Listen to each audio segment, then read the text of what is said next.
The two voices in the forge. On the third, born from holding the two. A smith was told, in his apprenticeship, that the work of forging required two voices, the voice of the iron and the voice of the fire. His master had said this to him at the end of his first year, at the small forge in the master's yard.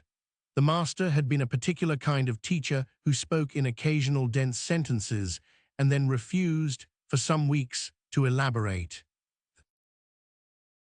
Smith, at 16, had taken the saying as a metaphor. He had assumed in his apprenticeship that the two voices were figures of speech, that the voice of the iron meant the resistance of the metal under the hammer, the way iron, when struck, gave back information about its temperature and its grain, that the voice of the fire meant the color of the coals, the height of the flame, the rate at which the iron took heat. He had been a competent apprentice. He had become, in his 23rd year, a journeyman. He had set up in his 28th year his own forge in his own village. He had married in his 30th year a kind woman from the next valley who had borne him 3 children. He had been in his region a respected smith, known for the quality of his blades and the steadiness of his work. He worked for 30 years. In all those years, the master's saying had remained with him as a metaphor. He had never expected the two voices to be anything else. He had been in his trade a man of practical relations to his materials. He listened to the iron in the practical way a smith listens. He watched the fire in the practical way a smith watches. He did not, in his ordinary work, expect to hear, in any literal sense, either voice. In his 40th year of forging, he was commissioned to make a sword. The commission had come from the bishop of the small cathedral town 3 days' ride to the east. The bishop's nephew was to be knighted. The bishop had heard, somehow, of the smith's work, and had sent a messenger asking for a particular kind of blade, long, well-balanced, fit for ceremonial use, but also fit for an active life. The smith had accepted the commission. He had ordered the iron from a particular mine he knew. He had begun the work in the late autumn. It was a difficult blade. He had made swords before, but not many. His ordinary work was tools and small implements, with the occasional knife or short blade for hunters. A long sword required a different attention. He had worked at it for 3 months, in his forge, alone, in the long evenings. In the 3rd month, on a night in deep winter, he heard the two voices for the first time. He had been alone in the forge. His wife and children had been asleep in the house. He had been working at the blade by lamplight. The fire was high. The iron was on the anvil. He was about to strike. He had raised the hammer. Two voices in his head told him to do 2 different things. The first voice said, "Strike now hard at the point near the tip. The iron is ready. The grain there is straight. The blow will set the line of the blade for the rest of the work." The second voice said, "Do not strike. The iron is not yet ready. The fire has not yet taken into the body of the blade. If you strike now, the line will not set. It will fracture along the inner grain in some month of the blade's use. Wait. Put the iron back in the fire, take it out again in 120 heartbeats, then strike at a different point." The voices were not the master's voice. They were not, in any obvious way, his own internal monologue. The first voice had the quality of fire, bright, impatient, hot, eager to consummate. The second voice had the quality of iron, cool, slow, with a kind of resistant gravity, the voice of something that had been a long time in the earth, and was not, on principle, in a hurry to be made into anything else. He stood at the anvil with the hammer raised. He could not, on first hearing the voices, identify them as the voices the master had named. He had thought all his life that the master's voice of the iron and voice of the fire had been metaphors for the smith's own sensory readings. He had not expected the voices to be voices. He had not expected them, in particular, to disagree, but they disagreed. The first voice, the voice of the fire, was very urgent. "Strike now, now, the moment is leaving. The iron will overheat if you wait. The whole blade will be lost." The second voice, the voice of the iron, was unhurried but firm. "Do not strike. The body of the metal is not yet warm to the core. The outer skin is ready, the inner is not. A blade struck on a warm skin and a cold core is a blade that will, in time, break." The smith stood very still. He understood slowly what he was hearing. He understood that the master's saying had not been a metaphor. He understood that the master, in his own 40 years of work, had been hearing these voices, and that the master had not, in his teaching, given the smith any guidance on what to do when the voices disagreed. Voices had not, in the previous 39 years of the smith's work, disagreed, or rather, they had not disagreed in any way the smith had noticed. They had been in the ordinary work in such close alignment that he had not heard them as two voices. He had heard them in his metaphor as a single composite sense of the work. The disagreement on this night was the first time the voices had taken separate positions. He thought he must choose. This was his first instinct. He was a smith. The work required a decision. The hammer was raised. The iron was on the anvil. The voices were giving contradictory instructions. Surely, he thought, one of them was right. Surely his task was to determine which voice was reliable and to follow it. But he could not, on attention, determine. Both voices had, in their substance, the same authority. The voice of the fire was correct about the urgency. He could feel in the iron that the moment was, in fact, beginning to leave. The voice of the iron was correct about the core. He could feel in the iron also that the body of the metal was not yet warm to its center. The voices were not saying contradictory things about the same fact. They were saying true things about different facts. He could not choose. He held the hammer raised. His arm began after some minutes to ache. He did not lower it. He did not strike. He stood at the anvil with the hammer in the air and listened to the voices argue. They argued for an hour. He did not, in the hour, intervene. He did not, in the hour, even attempt to mediate. He had understood after the first 10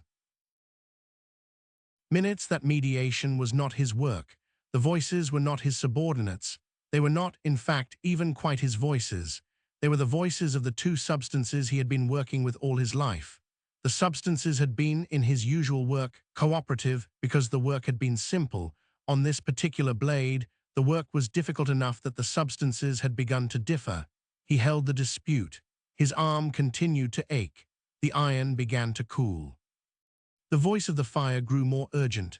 The voice of the iron grew somehow more patient. The dispute did not in the hour resolve. At the end of the hour, a third voice spoke. The third voice was quiet. It came from somewhere the smith could not, in his hearing, locate, not from inside his head, exactly, not from the iron, not from the fire. It came from the air of the forge itself. It was the voice of a smaller and older thing than either of the first two. It said only a single sentence. It said, heat the iron again, then strike it at the angle of the wrist, in the place between where the fire wanted and where the iron wanted, with 1/4 of the force you had been preparing to use. The smith had not, in his 39 years of forging, struck at the angle of the wrist. He had not, in his 39 years, used 1/4 of his force. The instruction was not one he could have generated from his own training. It was not the instruction of either of the two voices.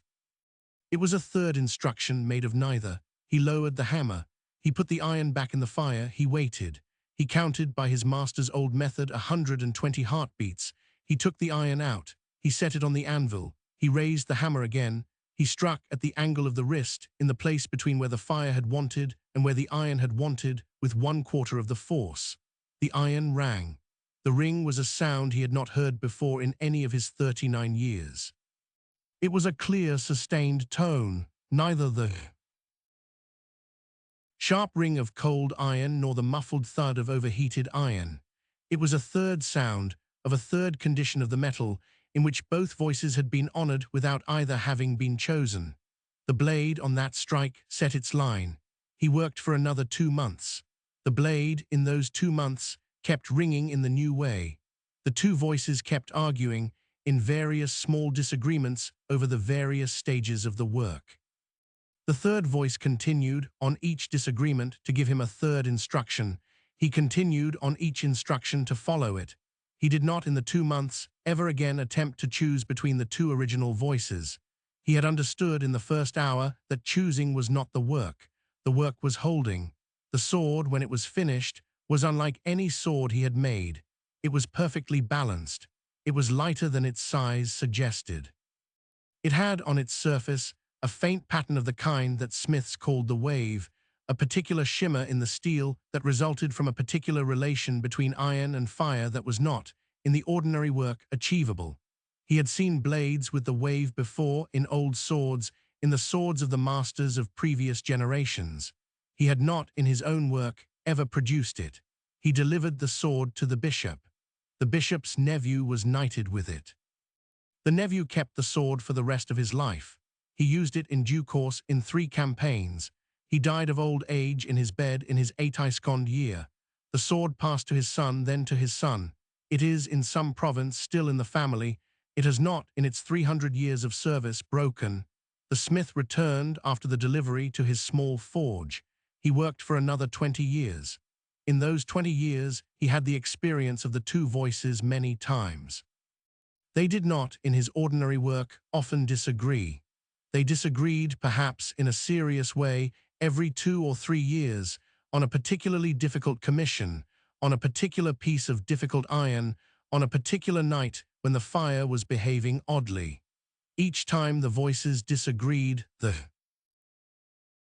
smith stood at the anvil with the hammer raised and held the dispute. Each time, eventually, the third voice spoke. Each time, the smith struck according to the third voice's instruction. Each time, the work produced something he could not, by his own skill, have produced. He took, in his last decade, an apprentice. He told the apprentice, at the end of the boy's first year, the same sentence his own master had told him.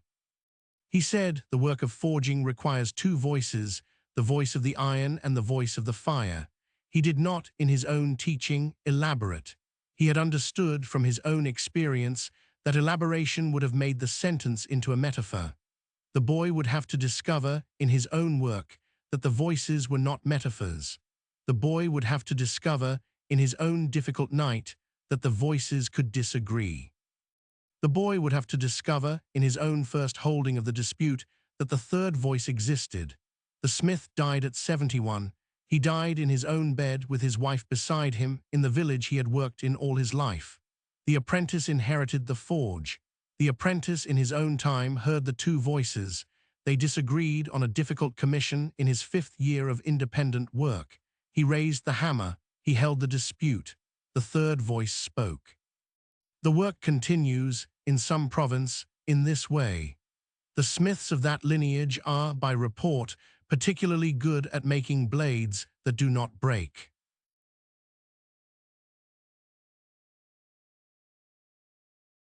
The work requires 2 voices. One is the voice of the fire, urgent, hot, eager to consummate. One is the voice of the iron, cool, slow, resistant. In ordinary work they cooperate. In difficult work they disagree. Most smiths, on hearing the disagreement, try to choose. Choosing destroys the work. The third voice, which is neither, speaks only after the dispute has been held long enough. It speaks once. It says, strike here at this angle with this force. The blade that results is unlike any blade you could have made. By choosing, the smiths of this lineage are particularly good at making blades that do not break. The lineage cannot be taught in words. The apprentice must discover in his own first difficult night that the voices are not metaphors. Exile tales of the invisible knife.